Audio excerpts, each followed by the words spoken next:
Okay, so on this question, they're telling us to use L'Hopital's rule.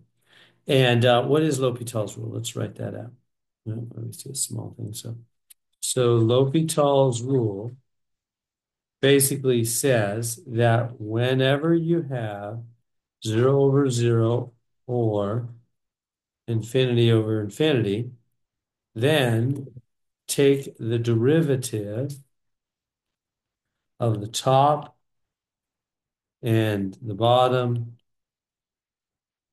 separately. That's the key word.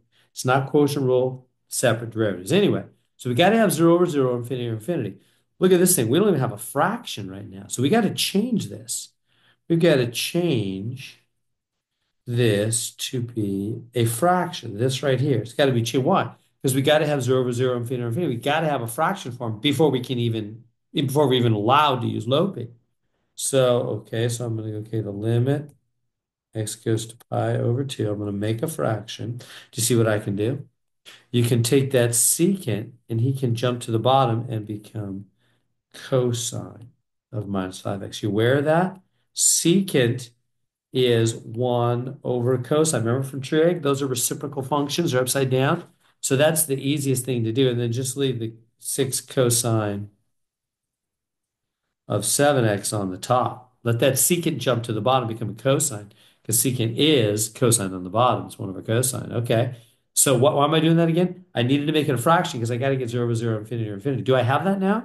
You do. Let me prove it to you. You plug in pi over 2 here, because I remember x is going to pi over 2. Plug in pi over 2 here. You'll get cosine of 7. This is just a check right now. Over cosine. Oh, did I lose the 6? Yeah, I lost the 6 there. Cosine of negative 5 part 2. If you check those on Desmos, you'll find that both of them are 0.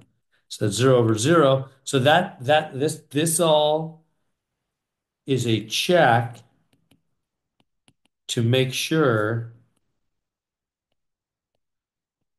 we can now use L'Hopital's rule. Right? So I'm not going to go with any. This isn't my answer. Why? Because 0 over 0 is an unclear form. It's what we call indeterminate. You can't determine what it means. I say, yeah, it is 0 on the top, 0. Yeah, but 0 on the bottom is infinity. So which one's right? It's just unclear. It just depends on lots of things. So instead, we need to come on back here and go, okay. So now limit as x goes to pi over 2. And well, here, I should have said an equals. I'm gonna now do Lopi. So I'm gonna put a little H above here, letting everybody know I'm using Lopi on this step. You don't have to do that, but it's traditionally done that way. Okay, which means what? What does Lopi say? Derivative of the top and bottom separately. So I'm gonna do just this top. Forget about the pi over 2, right? That was all just checking to make sure that we were going to get 0 over 0, and so we could use Lopi. So now take the derivative of the top separately. What's true to the top? It's going to be 6 to 6. The derivative of the cosine is negative sine. Derivative of all cofunctions is negative. Keep the inside unchanged at first times the derivative of the inside. Bottom, derivative of cosine. I'm going to do the bottom separate. Again, this is not quotient rule.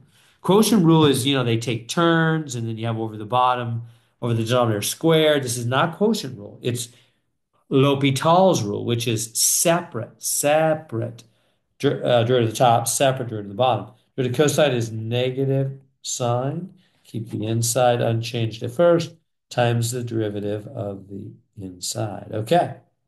Now, now what? Well, x is still going to pi over 2. So now let's plug in our pi over 2 again, and this time something nice will happen, you'll see.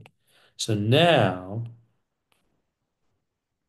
we have negative 6 sine 7 pi over 2 times 7 in the bottom minus, I'm going to take that minus 5 and minus and make it plus 5 in the front. In fact, why don't I just do that with this? Put this 7 in the front over here. Be minus 42, right? That 7 comes there. The minus 5 goes there. 2 minus make plus. Sine, again, I'm plugging in the pi over 2. Because x is going to pi over 2. Okay, so what's that? Well, you can go to your calculator. Let's go to decimals. What's the sine of 7 pi over 2? So there's the cosine here. Let me change that. So there's, oops, there's sine of 7 pi over 2. What with a 6 in the front? Let's get rid of that. So sine of 7 pi over 2 is negative 1, as you see. So sine of 7 pi over 2 is negative 1. So this is negative 42 times negative 1. Now, on the bottom, whoops, I was in that mode. So plus 5. What's the sine of negative 5 pi over 2?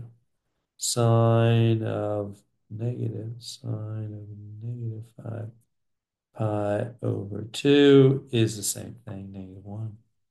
It's also negative 1, so they cancel, and our answer is negative 42 over 5, and that's what they got. And so there we go.